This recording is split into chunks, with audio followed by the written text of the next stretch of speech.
Vamos abrir as nossas Bíblias no Evangelho segundo Mateus, capítulo 16, versículo 18. Também eu te digo que tu és Pedro, e sobre esta pedra edificarei a minha igreja, e as portas do inferno não prevalecerão contra ela. Vamos orar? Santo Deus, Pai Todo-Poderoso, obrigado pela tua graça, a tua misericórdia, de estarmos unidos hoje como irmãos em Cristo, para perscrutar um pouco da tua palavra, para tentarmos entender a mensagem que tu queres falar aos nossos corações. Que possamos sair daqui, Senhor, diferente do que entramos. Que a tua palavra possa fazer o efeito que tu queres no coração de cada um de nós, começando por mim, que ter uma responsabilidade de trazer a tua mensagem, e te peço também por cada irmão que está aqui presente, e por aqueles que ainda não tiveram o desejo, a vontade de se render a ti como Salvador, que a tua palavra possa transformar a vida dessas pessoas, e elas possam vir a querer conhecer esse Deus maravilhoso que tu és. Te peço todas essas coisas no nome santo do Senhor Jesus Cristo. Amém. Muito bem. Primeiro eu quero agradecer pelo privilégio de poder compartilhar a palavra de Deus com vocês. O tema que me foi dado, a importância de ser igreja. É interessante como hoje em dia cada vez mais está complicado a gente falar de igreja, porque existe um erro muito grande sobre o significado do que é igreja. Algumas pessoas acham que igreja é o prédio, essa estrutura onde nós estamos, mas nós sabemos através das escrituras que isso aqui não é igreja, isso aqui é simplesmente o local onde nós nos reunimos. Então nós precisamos, antes de entendermos a importância da igreja, nós precisamos entender o que é a igreja. E eu queria começar hoje a pregação pedindo a cada um de vocês que estão aqui hoje, que você respondesse no seu coração: o que é a igreja para você? O que essa igreja significa para você? Então, antes de nós começarmos a tratar um pouquinho da importância da igreja, eu quero pensar com vocês, primeiro, em algumas verdades que a palavra de Deus nos ensina sobre a igreja. Algumas verdades bem básicas. Nós acabamos de ler esse texto, onde ele diz: também eu te digo que tu és Pedro, e sobre esta pedra edificarei a minha igreja, e as portas do inferno não prevalecerão contra ela. Então, a primeira verdade que nós descobrimos sobre a igreja é que a igreja não é o prédio. A palavra igreja, ela vem do grego, a palavra eclesia, que significa chamados para fora, significa uma assembleia, uma reunião. Então os gregos usavam essa palavra para designar uma assembleia de pessoas que eram chamadas de suas casas para um lugar público, para que eles pudessem tratar de propósitos deliberativos sobre aquele local onde eles estavam. No sentido cristão, essa palavra ela tem uma ideia de pessoas que foram chamados de uma outra realidade. Então é algo que nós devemos guardar no nosso coração, que a igreja ela é formada por pessoas que amam e seguem a Cristo, e é um local de encorajamento mútuo, onde a adoração e os membros são chamados a participar de uma forma bem ativa dessa igreja. Eu preciso entender que a igreja, hoje, ela não pode ter aquela ideia, quando a gente pensa assim, eu vou para a igreja, às vezes é algo até meio estranho, só até estranho nos nossos ouvidos, quando diz, eu vou para a igreja, a gente pensa sempre que eu vou para um prédio, que fica no endereço tal, número tal. Quando você pensar que você vai para a igreja, pense no seguinte: eu vou me reunir com os meus irmãos. Eu vou estar com o meu grupo de irmãos muito amados, onde nós vamos adorar ao Senhor, onde nós vamos aprender mais sobre Ele. Então a primeira verdade que eu encontro é que a igreja não é o prédio. A igreja somos nós, um grupo de pessoas reunidas para adorar a Deus. Segunda coisa que nós vemos nesse texto é que essa igreja tem um proprietário.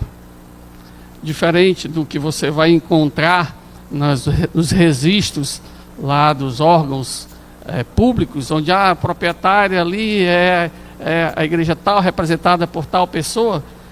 Nós não. Nós, como igreja, sabemos que temos um proprietário, e esse proprietário é o Senhor Jesus Cristo. Quando ele diz: sobre esta pedra edificarei a minha igreja. Então é fundamental a gente entender que a igreja tem um dono. E o dono não é o pastor, o dono não são os membros, o dono não são os diáconos, não é a liderança, o dono é o Senhor Jesus Cristo. Por que isso é tão fundamental a gente entender isso? Porque às vezes nós assumimos a igreja de uma forma muito secular.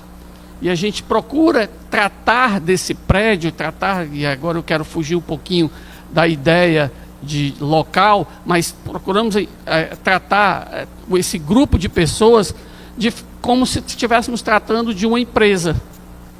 Porque ali, tudo bem que tem os aspectos legais, tem os aspectos administrativos, mas nunca podemos tirar um foco, que essa igreja tem um dono, e o dono é o Senhor Jesus Cristo.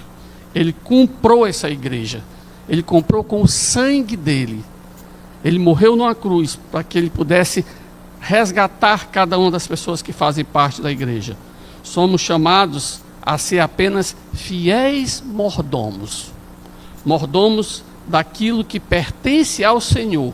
Então o que eu faço aqui, como cada um de nós fazemos aqui, é apenas cuidar daquilo que o Senhor colocou sobre nossas responsabilidades.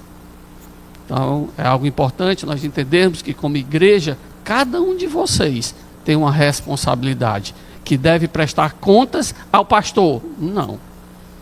À liderança? Não. A Cristo. Tudo bem que nós temos aquelas pessoas que estão sob a responsabilidade administrativa, a responsabilidade do rebanho, e de uma forma inicial, a gente se reporta a essas pessoas. Mas a gente nunca pode esquecer que nós temos um dono, um proprietário, que me comprou com o sangue dele. Isso é fundamental. E algo também que deve chamar a nossa atenção é que ele tem um plano para essa igreja. E o plano, ele diz, quando ele diz: edificarei a minha igreja. Então, edificar é construir. E lá em Efésios capítulo 2, verso 20, se vocês quiserem chegar lá, Efésios capítulo 2, no versículo 20, ele diz: edificado sobre o fundamento dos apóstolos e dos profetas, sendo o próprio Cristo Jesus a principal pedra angular. Então, a igreja não é construída sobre homens, tradições, instituições, mas sobre a obra de Cristo. É fundamental que a gente entenda isso. A igreja de Cristo não é algo que foi arquitetada, foi bolada por homens. Assim, vamos reunir um grupo de pessoas, esse grupo de pessoas vai se comportar dessa forma, vai agir dessa forma, lá vai ter um grupo que vai liderar dessa forma. Não. Deus, na sua soberania, na sua graça, deixou que formatada como é que queria essa igreja. Deus não se preocupou nos detalhes sobre tesouraria, sobre administração, não. Mas ele deixou os fundamentos. E é esse fundamento que Paulo cita lá, o fundamento dos apóstolos e dos profetas, onde nós estamos e devemos estar arraigados, onde deve concentrar a nossa energia, onde deve concentrar a nossa força. Quando a igreja começa a se preocupar com as coisas que estão aqui fora, começa a se preocupar com as coisas desse mundo, ela foge do princípio básico pelo qual ela foi criada. Nós nunca podemos esquecer que Deus tem um plano. Não se trata de uma instituição fria, uma instituição que é como outra qualquer. A igreja é algo diferente de tudo que você possa imaginar. Há poucos dias eu estava conversando com um senhor, que ele pegou e disse assim: eu não vou colocar meu nome para diácono. Estamos falando de outra igreja, tá? Não é daqui, tá? Então eu não vou colocar meu nome para diácono, porque eu acho que esse negócio de diácono é muito complicado e tal. Eu brinquei com ele e disse assim: isso é típico informação de pessoa covarde. Ele olhou assim para mim: você está me chamando de covarde? Eu estou, porque a igreja tem um dono. E a gente deve colocar o nosso nome à disposição para que o dono resolva o que ele quer fazer com cada um de nós. E às vezes tem algumas pessoas que se acovardam e não querem colocar o nome para servir, porque tem medo de levar um não da igreja, tem medo de não fazer as coisas do jeito que ele quer. Eu digo que a gente tem que entender que a igreja tem um dono, e é esse dono que eu sirvo. E na hora que quando me convidam para fazer alguma coisa, eu chego para aquele dono e pergunto: senhor, eu vou ou não? Quando me convidam para pregar, para dar uma aula, para fazer qualquer atividade na igreja, eu pergunto para o dono: senhor, eu vou ou não? Se Deus disser assim, vai, eu vou. Se ele disser assim, não, vai não, que eu não te quero lá não, eu não vou não. Então, precisamos lançar disso. A igreja é algo interessante que nós entendemos por esse texto, quando ele diz: edificarei a minha igreja. A igreja é um projeto inacabado. Continuamos construindo a igreja a cada dia. Novos membros, crescimento espiritual, santidade, serviço, adoração. É algo que a cada dia nós vemos Deus desenvolvendo cada um de nós, fazendo com que cresçamos. Então a igreja não está terminada, a igreja não está pronta. Se tivesse pronta, a gente já tinha ido para o céu, já estava lá com Cristo. Mas essa igreja continua num processo de edificação a cada dia. E a outra coisa que nós não devemos esquecer é que Cristo também deixou uma promessa para essa igreja. A promessa é que as portas do inferno não prevalecerão contra ela. É fundamental que nós entendamos isso, porque além de nos informar o que é a igreja, quem é o seu proprietário e qual é o seu plano, o Senhor nos avisa que não será uma tarefa fácil.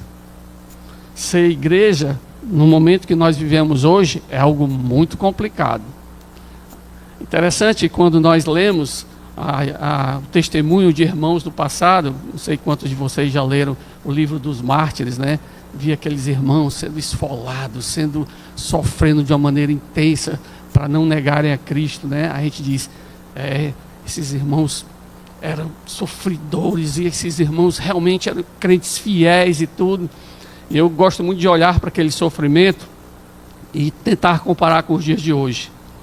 É muito interessante como a gente nota a sagacidade do diabo e do mundo, que antes pegou a igreja, pegou esses irmãos, tentou esfolar, esquartejar. Quando você lê esses livros, você fica impressionado com a criatividade que esses homens tinham de fazer as pessoas sofrer. E esses irmãos sofreram de uma maneira muito intensa. E aí você olha para os dias de hoje. O diabo viu que não adiantava fazer isso com a igreja, porque os irmãos não iam desistir. E a igreja nunca parou de crescer, mesmo em meio a todo esse sofrimento. O diabo hoje, a estratégia dele muda. Eu não quero comparar com a dor daqueles irmãos, mas hoje nós vemos uma perseguição intensa. Não mais aquela perseguição que teve no passado, onde se colocava um irmão preso num tronco e se começava a esquartejar. Hoje não é mais assim. Mas eu tenho certeza que cada um de vocês entende do que significa perseguição. Se não entende, é porque você está com muita dificuldade de entender o Evangelho. A perseguição hoje é completamente diferente, uma perseguição mais velada, onde a gente vê o mundo cada vez mais tentando tragar o crente, levar os crentes para o mundanismo, levar o crente para a idolatria. Aí você, quando pensa em idolatria, você pensa em imagens. Não estou falando disso não. Estou falando é quando se idolatra dinheiro, quando se idolatra filho, quando se idolatra casamento, quando se idolatra tudo. Tudo é mais importante do que a igreja de Cristo. Tudo é mais importante do que o Senhor. Tudo é mais importante do que o Evangelho, do que a pregação do Evangelho. E o que nós vemos hoje é exatamente isso. Coisas que antes poderia ser algo até bom, quando você fala, família, o pastor vai dizer, é contra a família? Não sou contra a família não.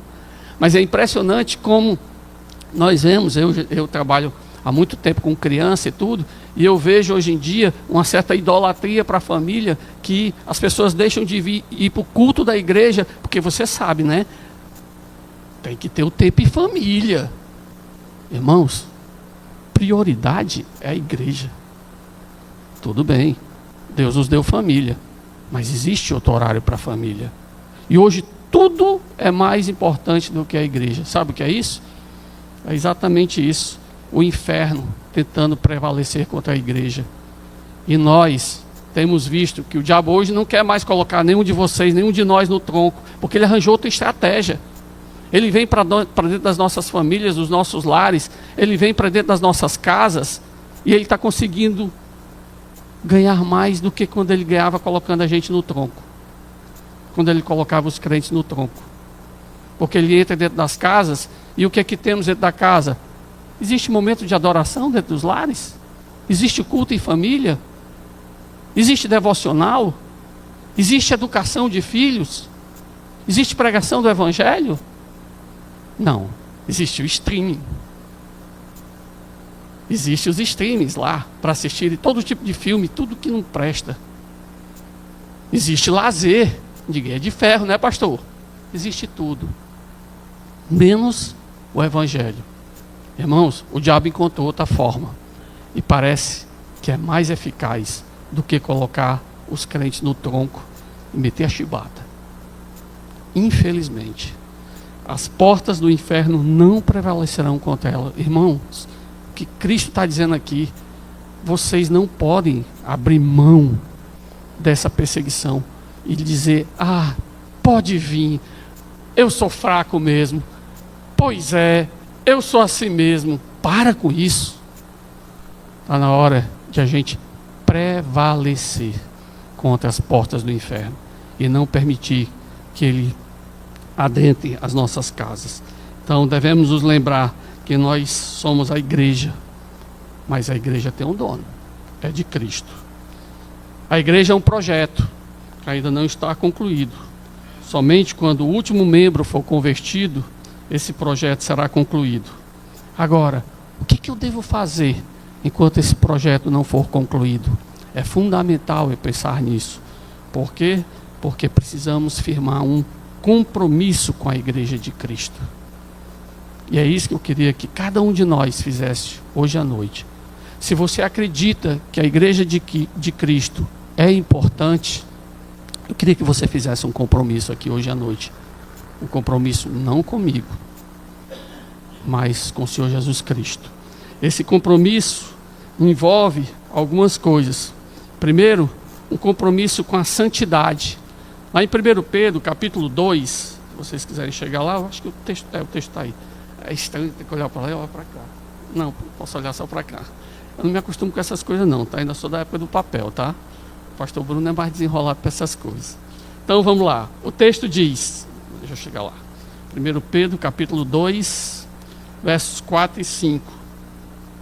Diz assim: chegando-vos para ele a pedra que vive, rejeitada assim pelos homens, mas para com Deus eleita e preciosa.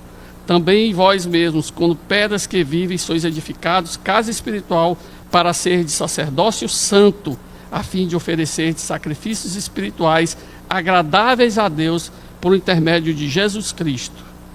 É exatamente isso que Ele espera de cada um de nós, que nós possamos nos achegar a Ele como pedras que vivem. Eu acho muito legal esse termo. Eu gosto da ideia de a igreja ser algo diferente.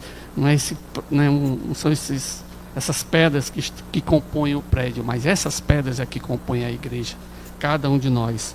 Pedro mostra que a igreja é um templo vivo, é algo latente, é algo que vibra, que pulsa. E essa pedra não é comum, porque ela é eleita e preciosa. Isso deve encher os nossos corações. Você não é uma pedra qualquer nessa construção. Você é uma pedra santa para Deus. Santo significa separado e purificado para Deus. A santidade revela aos homens o seu estado pecaminoso e propõe um padrão que o homem deve seguir. Irmãos, você tem tido uma vida de santidade? Você tem se esforçado para se separar das coisas desse mundo? Ou você é uma presa fácil? Qualquer coisa que tem aqui me atrai. É um jogo de futebol, é um passeio, é um piquenique, é um lazer, é algo que tem no supermercado. Hoje tudo nos atrai. E o interessante é que essas coisas, elas não são ruins em si mesmas. Mas quando nós olhamos o porquê eu faço o que eu faço, é que eu entendo o quanto isso é pecaminoso para mim. Às vezes, numa simples ida ao supermercado, eu posso estar pecando. Eita, pastor, agora também eu sou lascou. Quer dizer que se eu for no supermercado eu estou pecando? Não, irmãos. Eu estou dizendo é que a gente deveria ser mais vigilante com aquilo que a gente faz. Por que é que eu faço as coisas que eu faço? O que você tem feito para se dedicar mais a Deus? A pureza faz parte do seu dia a dia? Será que as coisas que estão ao meu redor me evocam cada vez mais a levar uma vida santa? Será que quando eu chego lá no somzinho do meu carro, que liga ali, será que o que eu estou escutando ali agrada ao Senhor? Será que lá no meu quarto, sozinho, será que o que eu estou fazendo ali santifica o Senhor? Glorifica o Senhor? Nós achamos que ali, não, aqui só eu ali, Deus não está vendo, né? Está vendo sim. Irmãos, precisamos ter um compromisso com a santidade, se acharmos que a igreja é algo importante. Mas eu preciso também ter um compromisso com a adoração a Deus. João 4:24 diz: mas vem a hora e já chegou, em que os verdadeiros adoradores adorarão o Pai em espírito e em verdade, porque são estes que o Pai procura para seus adoradores. Mas o que significa adorar a Deus? Às vezes a gente acha que a adoração a Deus é cantar, né? Ah, porque quando eu estou cantando eu estou adorando a Deus, certo? Não, adoração é um ponto. O louvor é apenas um ponto. Adorar é mostrar respeito, se dedicando totalmente a Deus. Porque eu amo e respeito a Deus, eu procuro me dedicar completamente a Ele através da minha adoração. A forma como eu me dedico é o resultado da minha adoração. Parece algo simples, que qualquer pessoa pode adorar a Deus, mas nós devemos pensar: como adorar um Deus a quem eu não vejo fisicamente? Será que é fácil? Como um pecador pode adorar um Deus santo? Essa é a pergunta que devemos fazer. Eu acredito que o livro de Hebreus nos dá a resposta em Hebreus 12:2, quando diz: olhando firmemente para o autor e consumador da fé, Jesus, o qual em troca da alegria que lhe estava proposta, suportou a cruz, não fazendo caso da ignomínia, e está sentado à destra do trono de Deus. E aqui tem algo muito interessante que o autor de Hebreus nos diz. É a forma de adorar ao Senhor. E como é que ele diz que nós devemos adorar o Senhor? Olhando firmemente para Cristo. Olha que coisa maravilhosa. Aí você talvez pense: mas peraí, pastor, mas como é que eu posso olhar para Cristo se não existe qualquer imagem dele? Ninguém nem sabe como era o rosto dele. Essas imagens que tem são tudo imagens fictícias. Não existia câmera fotográfica há 2000 anos atrás. E aí, como é que fica? Mas a pergunta é: será que eu preciso de uma imagem para que eu possa olhar para ele? Então, de que forma eu olho para Cristo? Eu acredito que nós olhamos para Cristo de 3 formas. Primeiro, eu olho para Cristo quando eu penso nele. Nesse momento agora da pregação, você está pensando em como aplicar essa mensagem na sua vida? Se você está pensando nisso, sim, você está olhando para Cristo agora. Olhar para Cristo é pensar nas coisas do alto e se desligar do mundo para refletir naquilo que Deus pode fazer por mim. Você já pensou o quantas vezes nós perdemos tempo pensando em coisas que talvez nunca sequer vão acontecer, ao invés de estarmos pensando nas coisas do alto? Quando foi a última vez que você meditou nas coisas do alto? Você ficou assim, sabe, divagando, pensando, rapaz, como será o céu, hein? Será que vai ser assim um lugar onde vai ter assim um lugarzinho verdinho para a gente caminhar? Vai ter um som maravilhoso. Você já pensou? Aliás, quando foi a última vez que você sonhou com o céu? Sabe por que é que a gente não sonha com o céu? Porque a gente não pensa no céu. A gente está preocupado com as contas que vão pagar amanhã. A gente está preocupado, talvez, com a pizza depois aqui do culto, né? O que a gente vai lanchar? Vamos nos reunir? Vamos sair? Vamos...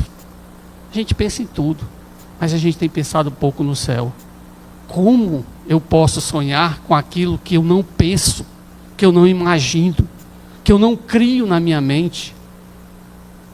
Eu desafio a você a tentar pensar no céu, pensar nas coisas do alto, pensar no Senhor, pensar na sua santidade. E quer ver um texto que pode te ajudar? Isaías 6. Não precisa ir lá agora não, tá? Mas depois tu dá uma lida lá, Isaías 6. Tem uma imagem fantástica lá, de uns anjos diferentes. Leia aquele texto antes de dormir e pede a Deus: Senhor, eu queria sonhar com esse lugar. E você vai ver que o lugar é fantástico, é maravilhoso. Mas existe outra maneira de eu também olhar para Deus. Eu olho para Cristo quando eu canto, quando eu estou pensando nas palavras do canto, porque eu posso dizer: Santo, Santo, Santo.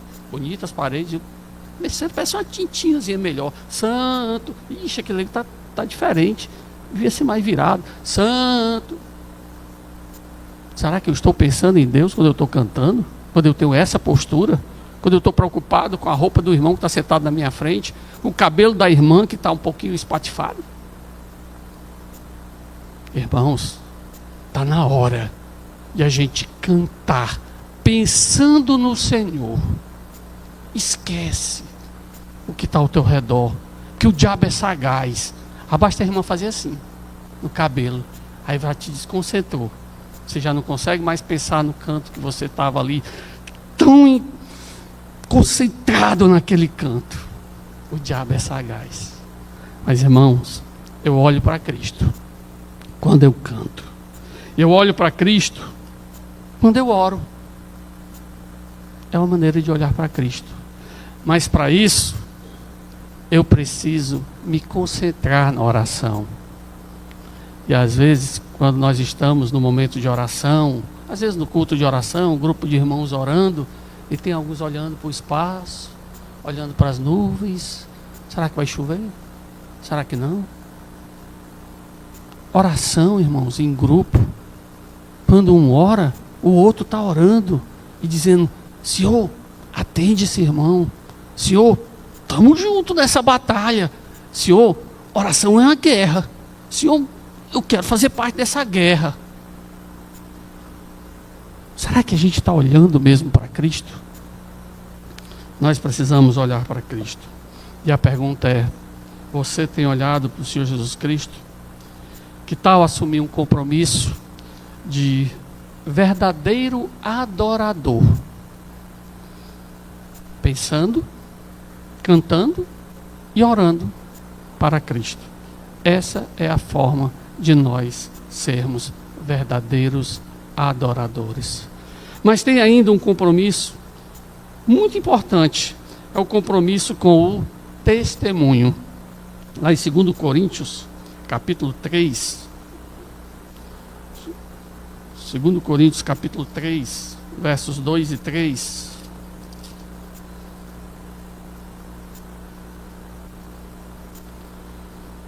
Diz assim: vós sois a nossa carta, escrita em nosso coração, conhecida e lida por todos os homens, estando já manifestos como carta de Cristo, produzida pelo nosso ministério, escrita não com tinta, mas pelo Espírito de Deus, do Deus vivente, não em tábuas de pedra, mas em tábuas de carne, isto é, nos corações. Eu confesso a vocês que esse texto é um dos textos que mais me chamam a atenção, porque ele diz que eu sou uma carta. Cada um de nós é uma carta. E o que é uma carta? Eu sei que hoje está cada vez mais complicado a gente falar de carta, porque hoje até e-mail é algo que está deixando de existir. Então, falar de carta, daqui a pouco, esses textos vão ser complicados para a gente explicar para os nossos netos, né? Antes eu recebi uma carta pelo correio, eu achava massa aquele negócio, né? Ficava aquela expectativa de chegar uma carta, né?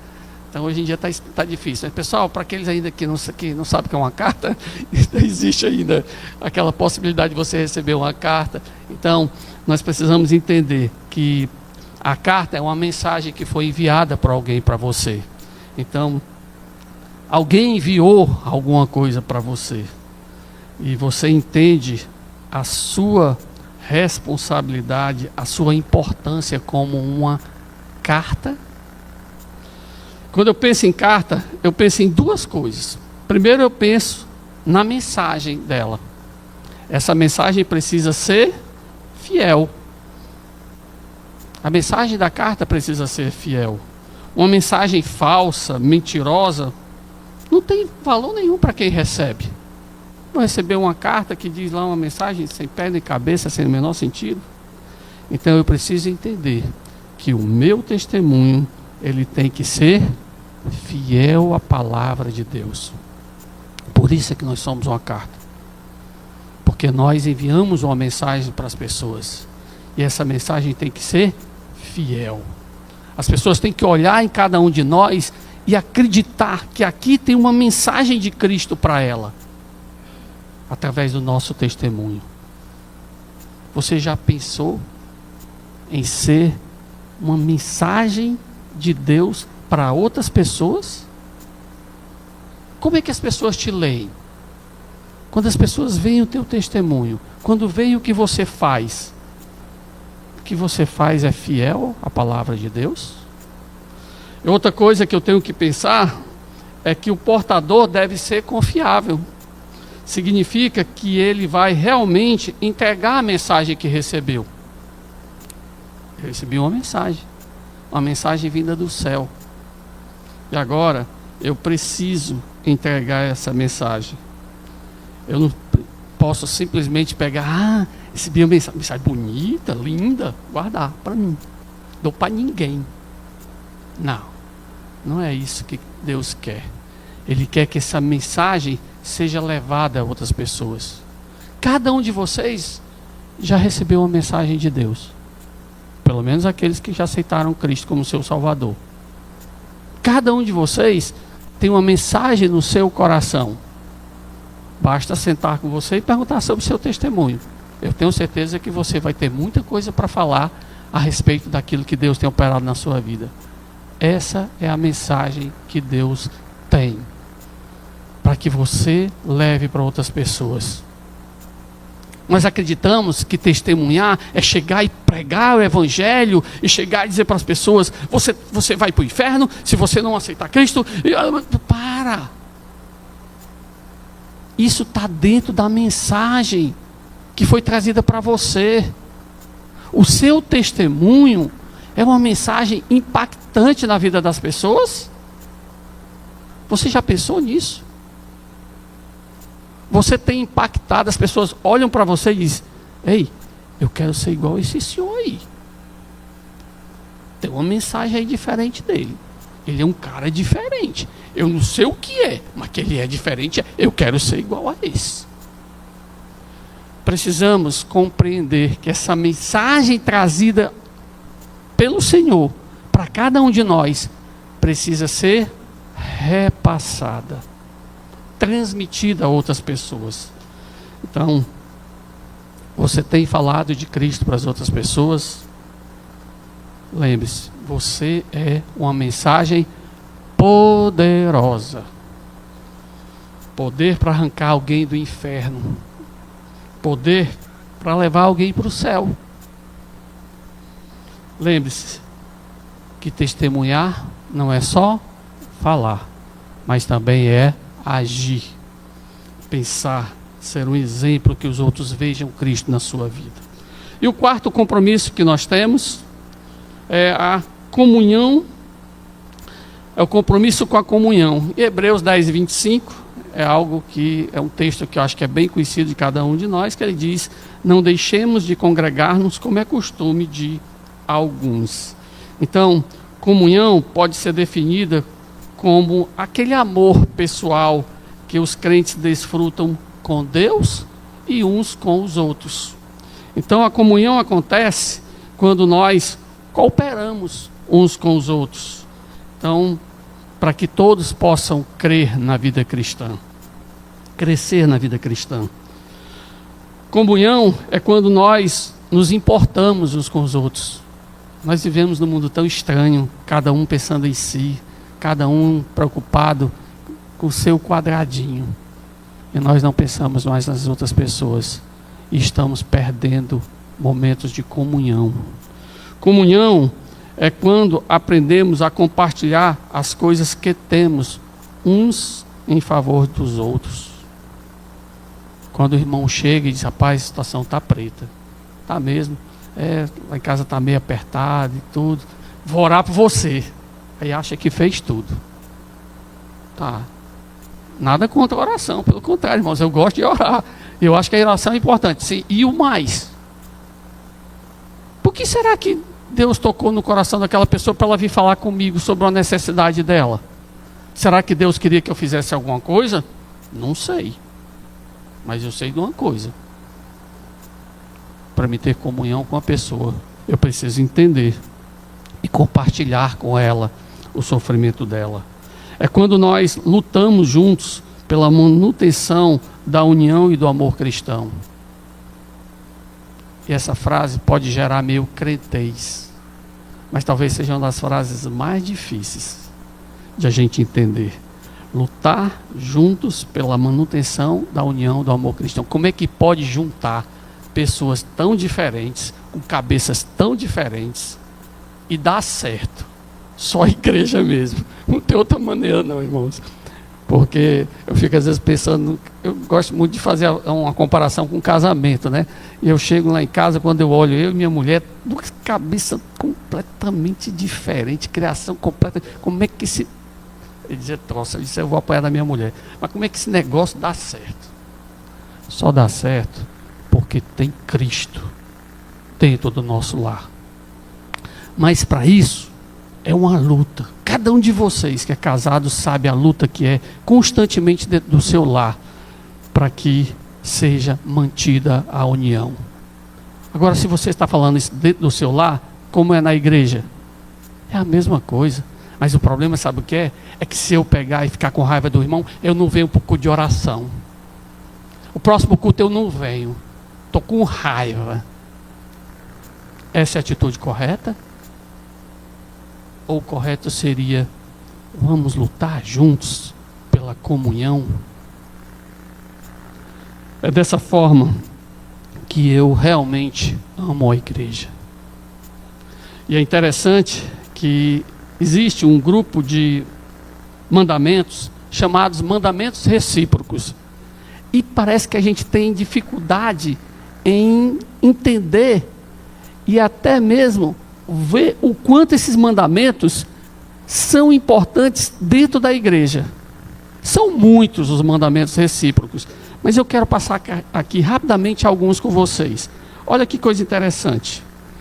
Romanos 12, 10. Amai-vos cordialmente uns aos outros, com amor fraternal, preferindo-vos em honra uns aos outros. É um mandamento. Amar uns aos outros. Aí é fácil, né? O Wanderson. Quem é que não consegue amar o Wanderson? Quem não consegue amar o Anthony, o seu Olival? Aí é fácil, né, pastor? Quero ver amar uma pessoa como eu. Aí eu quero ver. Acabar chato. Sabe quem é que eu estou dizendo eu, né? É cada um de nós, com as nossas falhas. Será que é fácil me amar? Porque a gente quer que todo mundo ame a gente, né? Irmão, você tem que me amar, irmão. A Bíblia mandou, irmão. Você sabe, você tem minhas falhas, tem meus defeitos, você tem que me amar, né? Para isso, eu tenho que praticar o quê? Os mandamentos recíprocos. Amai-vos Você me ama e eu te amo. Mas não para aí não, olha que outro mandamento interessante. Portanto, acolhei-vos uns aos outros, como também Cristo nos acolheu para a glória de Deus. Temos aqui outro mandamento, o acolher. O que é acolher? Acolher é tomar para si. Quando foi a última vez que você olhou para um irmão dentro da igreja e disse: eu vou tomar esse irmão para mim. Eu estou vendo que esse irmão está passando por dificuldades. Eu vou tomar esse cabo para mim. Escolha alguém aqui dentro da igreja e tome para você. E diga assim: agora você é meu. Eu vou estar orando por você todo dia. Eu vou estar ligando para você. Eu vou na sua casa. Eu vou lhe visitar. Irmãos, isso é igreja. Igreja é acolher uns aos outros. Você sabe onde é a casa de cada irmão aqui da igreja? Quem você já visitou aqui dentro da igreja? Irmãos, acolhei-vos. Ah, pastor, mas eu recebo todo mundo muito bem lá na igreja, sabia? Todo mundo que chega eu cumprimento, eu pego na mão. Amém. Pelo menos aqui na igreja. E o resto? Eu tenho casa. Quando foi a última vez que você me visitou? Bicho, por favor, eu não estou chamando ninguém para me visitar não, tá? Isso não é algo pessoal, não. Eu estou querendo que você entenda a importância de nós visitarmos uns aos outros. De nós irmos ligar para o irmão. Irmão, canta um pulinho aí. Quero tomar um café contigo. Mas o mundo que nós vivemos hoje em dia é um mundo louco. Onde a gente não tem tempo para os nossos irmãos. E eu leio na Bíblia: acolhei-vos uns aos outros. Como eu posso dizer que a igreja é importante para mim se eu não pratico esse tipo de mandamento? Saudai-vos uns aos outros com ósculo santo. Todas as igrejas de Cristo vos saúdam. O ósculo aqui era um beijo que era dado no rosto, que era a prática comum naquela época. Tudo bem, não precisa você me dar um beijo depois, tá? Eu fico contente com o beijo da minha mulher. Mas o saudar significa o quê? Desejar o bem. Essa palavra lá significa isso. Irmãos, nós precisamos desejar o bem uns dos outros. Mas pastor, o senhor está achando que eu desejo o mal das pessoas? Acho. Só de honesto. Quando foi a última vez que você veio atrás de alguém dentro da igreja para procurar como é que ela estava? Você não está nem aí para as pessoas. Irmãos, isso não é igreja. Igreja é algo vivo. Nós precisamos entender isso. Igreja é algo latente. Mas nós não entendemos isso. Nós achamos que é esse clubinho aqui onde a gente se reúne dia de domingo para dar uma curtida uns nos outros, né? Não é não. Igreja é mais do que isso. Sujeitando-vos uns aos outros no temor do Senhor. Quando eu falo de sujeitar, eu estou falando o quê? Obedecer. Eita, pastor, eu tenho que obedecer? Bem, obedecer à igreja, às decisões que a igreja tem, obedecer aos pastores, ao pastor, no caso aqui, o pastor Bruno. Mas nós, peraí, pastor, aqui, ó, ninguém bota o pezinho nesse pescoço, não, só tá por fora. Aqui, ó, onde mamãe pôs talco, só acha que alguém vai dizer o que eu vou fazer, só está pensando o quê? Pensando nada, só achei que você era crente, só isso. Porque se você for crente, sim, você se sujeita uns aos outros. Sim, quando o irmão chegar para você, ele exortar, irmão, você está errado, você sabia? É, irmão, por quê? Porque você está fazendo isso aqui, isso não agrada a Deus. Ô irmão, me perdoe. E eu vou botar o joelho no chão e vou pedir perdão a Deus e vou mudar. Sim, eu vou fazer isso. Mas eu sou um pastor. Sim, e daí? Grande coisa. Você é crente igual aos outros. Precisamos praticar essas coisas. Suportai-vos uns aos outros, perdoai-vos mutuamente, caso alguém tenha algum motivo de queixa contra outro. Assim como o Senhor vos perdoou, assim também perdoai-vos uns aos outros. Suportar uns aos outros. Tem os irmãos aí que é difícil suportar, né, velho? É complicado. Mas a Bíblia diz o quê? Suporta. Tem aqueles irmãos que falam, é chatinho e tudo. Suporta. Suporta. Ama. Abraça ele. Gosto de tu, nego, velho.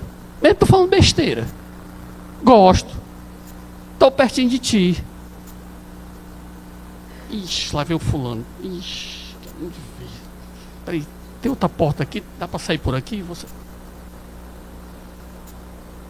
Suportai-vos uns aos outros. Confessai, pois, os vossos pecados uns aos outros. Quando foi a última vez que você sentou com o irmão para confessar os seus pecados? Ah, pastor, aqui agora virou igreja católica, é? A gente tem que sentar ali no confessionário, é? Não. Mas quando foi a última vez que você pecou contra alguém aqui e sentou com ela e confessou o seu pecado? Irmãos, eu esqueci uma vez, uma irmã chegou, não foi aqui não, foi da outra igreja. Pastor, preciso conversar contigo. Eu disse, pô, não. Eu te odiava. Eu falo, o que eu fiz contigo? Tu achava tu o cara mais chato do mundo. Eu concordo contigo, mas foi o que eu fiz. Ela disse, não, porque eu não te conhecia e tudo, e eu olhava assim para você, achava você um cara meio chato e tudo. Eu disse, realmente eu não sou daquelas pessoas que alguém se apaixona à primeira vista, não. E foi um tempo tão bom. Nós batemos um papo gostoso, oramos. Ela se tornou uma das minhas melhores amigas. Irmãos, isso tem valor. Isso é importante para dentro da igreja. Uma igreja viva é uma igreja que pratica os mandamentos recíprocos. Eu vou encerrar com o último. Antes, sede uns para com os outros benignos, compassivos, perdoando-vos uns aos outros, como também Deus em Cristo vos perdoou. Perdão. Irmão, não sou perfeito não, me perdoa. Por favor, tem misericórdia de mim, ora por mim, ora pelos meus defeitos. Precisamos praticar cada um desses mandamentos recíprocos. A lista é enorme, tá? Eu escolhi só esses, só para vocês entenderem a importância que é a igreja. Mas eu quero desafiar você. Não sei se você tem o costume de ler a Bíblia toda, mas pelo menos uma vez por ano, se você tem esse costume, começa a sublinhar, a marcar os mandamentos recíprocos. E você vai ver que a lista é enorme. Tem muitos mandamentos. Então eu quero que você pense um pouquinho quando você pensar em comunhão. Será que eu tenho procurado viver em comunhão com os meus irmãos e com a minha igreja? O que é que eu devo fazer para melhorar a minha comunhão? Não aceite apenas vir do domingo e achar que isso é comunhão. É não, irmão. É não. Se duvidar, você ter mais comunhão com gente ímpia durante a semana do que com os crentes. Tem um monte de colega de trabalho, você passa lá a semana com eles e tudo, talvez você tenha mais comunhão com eles, infelizmente, e está perdendo o banquete espiritual. Essa parte gostosa de estar com aqueles irmãos em Cristo, que somos diferentes, mas temos um monte de coisa que torna a gente igual. Precisamos desfrutar dessas coisas. Eu quero encerrar, tá? Lembrando a cada um de nós que há um lugar de adoração chamado de igreja, que também deve ser respeitado como lugar especial para a presença de Deus. É na igreja que nós aprendemos a passar por muitas experiências, algumas difíceis, algumas dolorosas, mas como é bom estar na igreja. Os grandes desafios da minha vida eu passei dentro da igreja. Chorei, ri, fiquei com raiva, me alegrei, tudo, os sentimentos mais loucos que você possa imaginar, eu tive dentro da igreja. E como foi bom. Irmãos, nós precisamos entender que a igreja não é um lugar comum. E eu queria que você respondesse no seu coração, o que é a igreja para você? Você tem tido um compromisso com a sua igreja? A igreja realmente é importante para você? Eu quero encerrar com 2 versículos.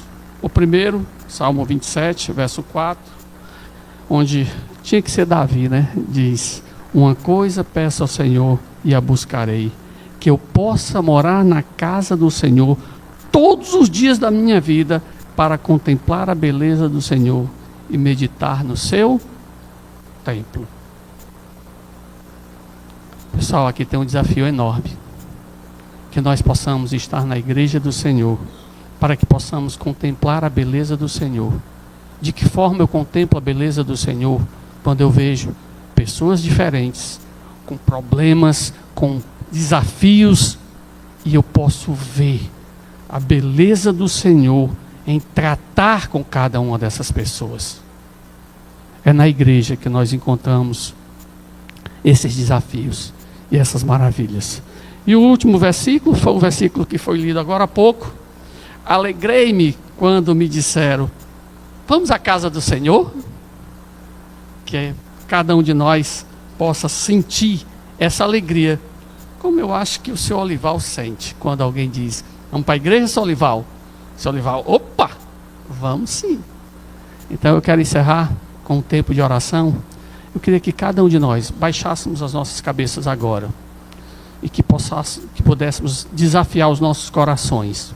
Cada um de vocês, será que eu tenho realmente considerado a igreja como um lugar importante da minha vida? Será que realmente, quando eu penso em igreja, eu penso não naquele lugar que eu vou para curtir o fim de semana com a minha família, mas eu penso num lugar tão importante que eu não consigo viver sem aquele local? Será que quando eu penso na igreja, eu penso em cada irmão que está lá, que eu poderia estar com eles, sendo desafiados, junto com eles, a servir ao Senhor, a amar cada um dos meus irmãos, a cuidar dos meus irmãos?